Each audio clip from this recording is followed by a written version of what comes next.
Kabupaten Bener Meriah merupakan penghasil kopi terbesar di Provinsi Aceh.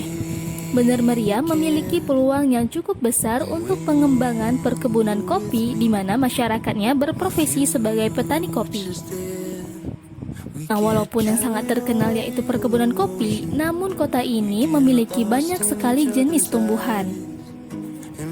Kabupaten Bener Meriah merupakan salah satu daerah potensi hortikultura sayuran Aceh dan sentara tanaman cabai dan tomat yang memberi kontribusi penting bagi perekonomian daerah. Berbagai macam sayur mayur tumbuh subur di Kabupaten Bener Meriah. Sebagian berupa tanaman sampingan yang hasilnya hanya untuk memenuhi kebutuhan masyarakat sekitar di Kabupaten Bener Meriah.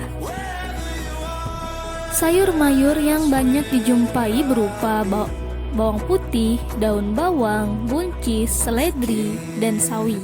Namun demikian, juga terdapat beberapa jenis sayuran yang produksinya dipasok untuk memenuhi kebutuhan dari kabupaten lain atau provinsi lain yaitu Aceh dan juga Sumatera Utara. Komoditas tersebut antara lain yaitu cabai besar, cabai rawit, kentang, wortel, tomat, bawang merah, bawang putih, kubis, dan lainnya. Menurut observasi lapangan, keadaan tanah di Bener Meriah sangat cocok ditanami berbagai jenis sumber daya alam karena keadaan tanahnya yang sangat subur untuk tanaman kopi dan palawijaya. Namun pada kesempatan kali ini saya akan menceritakan sedikit tentang perkebunan cabai keriting yaitu yang ada di Desa Mutiara Lampahan, Bener Meriah, yaitu salah satu kebun dari warga sekitar yang bernama Pak Marzuki Usman. Seperti yang kita tahu, cabai merupakan jenis tumbuhan anggota genus Capsicum. Buahnya dapat digolongkan sebagai sayuran maupun bumbu tergantung fungsi yang ingin dipakai. Buah cabai yang sangat pedas sangat populer di Asia Tenggara sebagai penguat rasa makanan. Cabai juga memiliki banyak fungsi sehingga petani menjadikan cabai sebagai pilihan utama saat bertani. Tetapi, dalam usaha budidaya tanaman cabai cukup banyak kendala yang ditimbulkan. Nah, dengan adanya video ini, saya berharap dapat menambahkan penjelasan mengenai teknik saat dalam bertani cabai, syarat tumbuhnya tanaman cabai keriting, yang mana tanaman cabai keriting ini dapat tumbuh dengan baik di dataran tinggi maupun dataran rendah.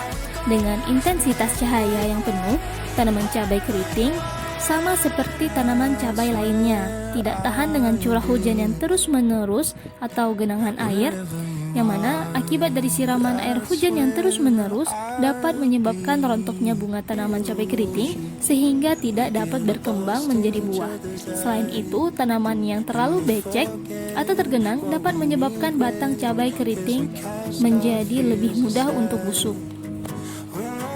Cara budidaya tanaman cabai keriting yaitu selain dari lahan terbuka, kita juga bisa menanamnya di polybag ataupun di pot-pot kecil.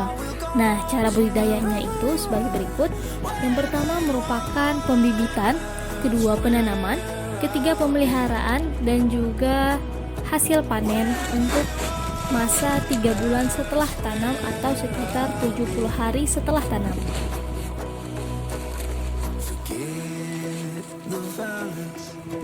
Selama ini, animo petani untuk menanam cabai cukup tinggi namun sering dihadapkan pada berbagai permasalahan seperti karakteristik komoditi ini yang mudah rusak dan busuk, fluktuasi harga yang cukup tinggi terutama pada saat masa panen raya, minimnya teknologi pengolahan, dan belum adanya optimal peran Gapoktan dan pemerintah dalam pembinaan.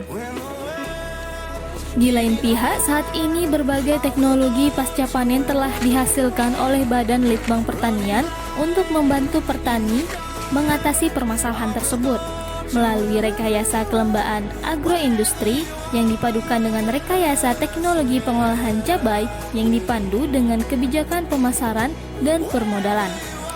Nah, rekayasa kelembagaan dan teknologi tersebut mesti dilakukan dengan penuh perhitungan dan efisiensi yang dapat dimulai dari Kabupaten Bener Meriah untuk selanjutnya yang akan dikembangkan ke daerah-daerah selanjutnya. Untuk pengendalian hama, masih banyak masyarakat yang menggunakan pestisida sebagai salah satu pengendalian hama di Kabupaten Bener Meriah. Namun, pemerintah Bener Meriah juga pernah melakukan demonstrasi dengan penyemprotan Bioveria bassiana, yaitu sebagai pestisida alami dan ramah lingkungan.